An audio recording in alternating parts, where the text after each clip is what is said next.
Naglabas ang pamahalaan ng Greenland ng bagong brochure na naglalaman ng mga paalala sa publiko sakali magkaroon ng krisis sa gitna ng paulit-ulit na pahayag ni US President Donald Trump na nais nitong kontrolin ang teritoryo mula sa Denmark. Kabilang sa mga payo ang pag-iimbak ng pagkain at tubig para sa 5 araw, pati na rin ang pagkakaroon ng battery-powered radio, kagamitan sa pangingisda at maging armas at bala.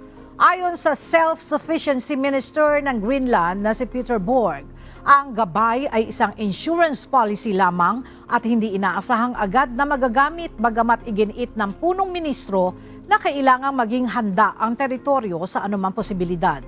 Sa kabila ng panawagan ni Trump para sa agarang negosasyon, mariing tinututulan ng mayorya ng mga taga-Greenland ang pagsanib sa Estados Unidos.